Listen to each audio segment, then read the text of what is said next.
Pandian store சீரியலில் today எபிசோடில் எல்லாருமே சாப்பிட்றதுக்காக உட்காந்துக்கிட்டு இருக்காங்க. அப்போ பார்த்தீங்கன்னா நம்ம பழனியை பற்றி பேசிக்கிட்டு இருக்காங்க.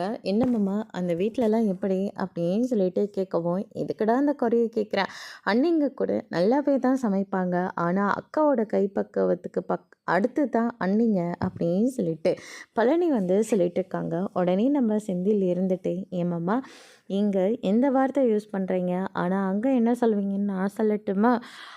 அண்ணி அக்கா கூட சரியாக சமைக்கும், ஆனால் உங்கள் அளவுக்கெல்லாம் சமைக்க தெரியாதுன்னு தானே சொல்வீங்க அப்படின்ற மாதிரி சொல்லிட்டு இருக்காங்க. இல்லை இல்லை அதெல்லாம் கிடையாது, அங்கே கூட இவருக்கு அக்காவோட ப்ராணம் தான் அதிகமாக இருக்குது அப்படின்ற மாதிரியும் சொல்லிட்டு இருக்காங்க. அதுக்கு தான் எல்லாருமே சாப்பாடு பரிமாறிட்டு இருக்காங்க. எல்லோரும் சாப்பிட்டுட்டு இருக்காங்க. அக்கா இன்னைக்கு ரொம்ப ரொம்ப ரொம்ப நல்லா இருக்குக்கா சாப்பாடு அப்படின்னு சொல்லிட்டு நம்ம பழனி சொல்லிட்டு இருக்காங்க. ஆமாம் இன்னைக்கு ரொம்ப சூப்பராக தான் இருக்குது சாப்பாடு அப்படின்னு சொல்லிட்டு எல்லாருமே சொல்லிட்டு இருக்காங்க. ஆனால் நம்ம செந்தில் வாயை வச்சுட்டு சும்மா இருக்காமல், அம்மா என்றைக்குமே சூப்பராக தான் சமைக்கும், ஆனால் இன்றைக்கி இதில் கொஞ்சம் காரம் அதிகமாக இருக்குது, ஒருவேளை எனக்கு மட்டும்தான் அப்படி தோணுதா அப்படின்ற மாதிரி சொல்லிகிட்ருக்காங்க. தோணுடா, உனக்கு மட்டும்தான் நல்லாவே தோணும். வீட்டில் எந்த வேலை வெட்டிக்கும் போகாமல் வீட்டில் உட்காந்துக்கிட்டு இருக்கல்ல, அதனால் எல்லாமே உனக்கு தோணும் அப்படின்ற மாதிரி சொல்லிடுறாங்க. இதை கேட்டோன்னு செந்தில் பயங்கரமாக ஷாக் ஆகுறாங்க. என் கோமதி, இன்றைக்கி நான் வணிகர் ஆஃபீஸ்க்கு போயிருந்தால அங்கே என்ன நடந்துச்சுன்னு தெரியுமா உனக்கு அப்படின்னு சொல்லிட்டு நடந்த எல்லா விஷயத்தையும் பாண்டியன் சொல்லிட்டு இருக்காங்க. அங்கே போனது ஒரு வேலை, ஆனால் அங்கே இருக்கிறவங்க பேசுகிறது ஒரு வார்த்தை, எல்லாரும் நம்ம குடும்பத்தை பற்றி தான் பேசிக்கிட்டு இருக்காங்க. என்ன உங்கள் பையன் ஏதோ லஞ்சம் வாங்கி மாட்டிக்கிட்டாரா, வேலையும் வேறு போயிடுச்சுன்னு சொல்லி ஒருத்தர் இல்லாமல் அதை பற்றி மட்டும்தான் கேட்டுட்ருக்காங்க. இவன் நிலமையில நான் இருந்திருந்தேன்னா ஒரு வாய் சாப்பாடு கூட என் தொண்டைக்குழிக்குள்ளே போயிருக்காது. அந்த அளவுக்கு சாப்பாடை நான் வெறுத்து போயிருப்பேன். திரும்ப அந்த வேலையை எப்படிடா வாங்கலான்னு சொல்லி யோசிச்சிருப்பேன். ஆனால் இவன் அப்படியே இருக்கான், நல்லா மூக்க மட்டும் நல்லா சாப்பிட மட்டும் கற்றுக்கிட்டான், இதில் வேற குறை வேற சொல்லிட்டு இருக்கான் அப்படின்ற மாதிரி பாண்டியன் சொல்லிடுறாங்க. இதை கேட்டோடனே நம்ம செந்தில் சாப்பிடாம அவர் பாட்டுக்கு கையை வாஷ் பண்ணிவிட்டு நேராக ரூமுக்கு போயிடுறாங்க. பின்னாடியே நம்ம மீனாவும் யோசிச்சுட்டு அவங்களும் எடுத்து வச்சுட்டு அங்கேருந்து கிளம்புறாங்க. நீ ஏப்பா போடுற, நீ உட்காந்து சாப்பிடுப்பா அப்படின்ற மாதிரி சொல்லிடுறாங்க. இல்லை மாமா எனக்கு போதும் அப்படின்னு சொல்லிட்டு மீன் அங்கேருந்து போகிறாங்க. உடனே கோமதி இருந்துட்டு, உங்கள் வாயை வச்சுட்டு நீங்கள் சும்மாவே இருக்க மாட்டீங்களா, ஏதாவது ஒன்று சொல்லிக்கிட்டே தான் இருப்பீங்களா, சாப்பிடாம அது 2 பிள்ளைங்களும் போயிடுச்சுங்க, இப்போ உங்களுக்கு சந்தோஷமா, அவனை நான் சாப்பிட வேண்டாம் நான் சொன்னேன், நான் என்ன நினைக்கிறேனோ அதை தான் நான் அவங்ககிட்ட நான் சொன்னேன் அப்படின்ற மாதிரியும் சொல்லிட்டு இருக்காங்க. ரொம்ப நல்லா நினச்சிங்க அப்படின்னு சொல்லிட்டு கோமதி பயங்கரமாக திட்டிகிட்டு இருக்காங்க. அதுக்கடுத்து தான் நம்ம செந்தியில் நம்ம மீனை சமாதானம் பண்ணிக்கிட்டு இருக்காங்க. சொல்ல மீனா, உங்கள் மாமா எப்போவுமே இப்படி தான் பேசுவாருன்னு நீ அதை அந்த டாப்பிக்கை எடு, ஆனால் நான் எத்தனை தடவை அவமானப்பட்டாலையும் உனக்கெல்லாம் அது பெருசாகவே தெரியாதில்ல, ஏன் என் புருஷனை இப்படியெல்லாம் பேசுகிறீங்கன்னு ஒரு வார்த்தையாவது நீ பேசுனியா, உங்களுக்காக நான் போய் அங்கே நின்று சண்டை போடணும்னு நீங்கள் நினைக்கிறீங்களா? நான் சண்டை போட சொல்லலை, எனக்காக நீ எதுவுமே பேச வேண்டாம், உன் மாமா பேச்சை கேட்டு இந்த வீட்டில் இருக்கிறவங்க பேச்சை கேட்டு நீ சந்தோஷமாயிரு, நான் எப்படி போனால் உனக்கு என்ன அப்படின்னு சொல்லிட்டு செந்தில் அங்கேருந்து கிளம்பிடுறாங்க.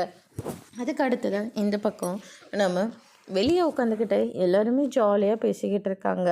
செந்தில் இருந்துட்டு நேராக சரவணனோட பக்கத்தில் போகிறாங்க. அப்பா பேசினது எல்லாமே தப்பு தான்டா, ஆனால் அப்பாவோட குணம் தான் நமக்கு நல்லாவே தெரியும்ல, அது எதையும் நீ பெருசாக எடுத்துக்காத அப்படின்ற மாதிரியும் சொல்லிட்டு இருக்காங்க. என்னென்ன எல்லாரும் இதே ஒரு விஷயத்த திரும்ப திரும்ப சொல்லிக்கிட்டே இருக்காங்க, அப்பா இப்படி தானே அப்பா இப்படி தானேன்னு. ஆனால் அப்பா பண்ணுறது தப்புன்னு யாராவது எடுத்து சொன்னீங்களா? யாருமே சொல்லவே மாட்டேங்கிறீங்களே, ஒவ்வொரு வார்த்தையும் அப்படியே ஊசி எடுத்து குத்துற மாதிரி பேசுகிறாருன்னு ரொம்ப ரொம்ப கஷ்டமாக இருக்குது அப்படின்னு சொல்லிட்டு நம்ம செந்தில் ரொம்பவே வருத்தப்பட்டு சொல்லிக்கிட்டு இருக்காங்க. டே கதிரு, நீ ஏதாவது உன்னோட பங்குக்கு சொல்கிறா?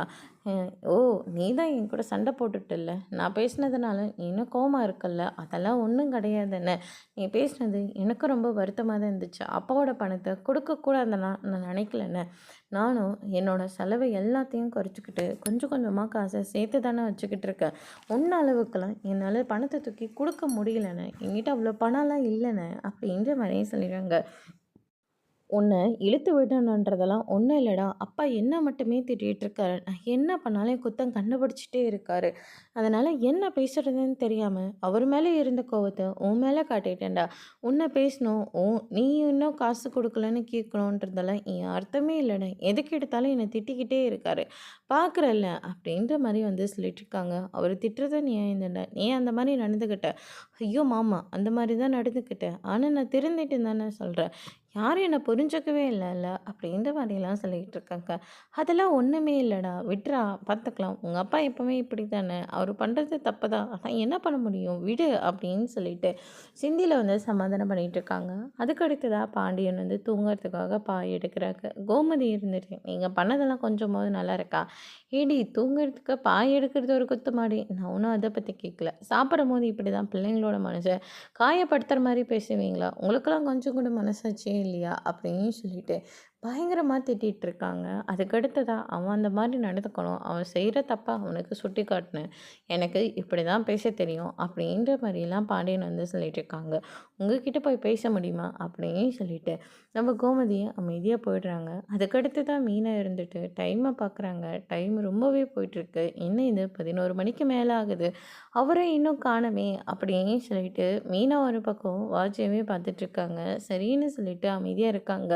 வெளியே வந்து பார்த்தீங்கன்னா, பயங்கரமான சிரிப்பு சத்தமாக கேட்குது. என்ன இது வெளியே இந்நேரத்துக்கு சிரிப்பு சத்தம் கேட்குதுன்னு சொல்லிட்டு, மீனா வெளியே போயிட்டு பார்க்குறாங்க. பார்த்தா நம்ம சரவணன், செந்தில், கதிர், பழனின்னு சொல்லிட்டு 4 பேர் நின்றுக்கிட்டு காமெடி சொல்லி சிரிச்சிட்ருக்காங்க. கதிர் இருந்துட்டு அவங்களோட ட்ராவல்ஸில் யார் யார் எப்படி எப்படி சவாரிக்கு வராங்க, சவாரிக்கு புக் பண்ணுறாங்க, அந்த இடத்துக்கு போனதுக்கப்புறமா எப்படியெல்லாம் நடந்துக்கிறாங்க, இது எல்லா விஷயத்தையும் வந்து சொல்லிகிட்ருக்காங்க. இதை எல்லாரும் கேட்டு பயங்கரமாக சிரிச்சிட்ருக்காங்க.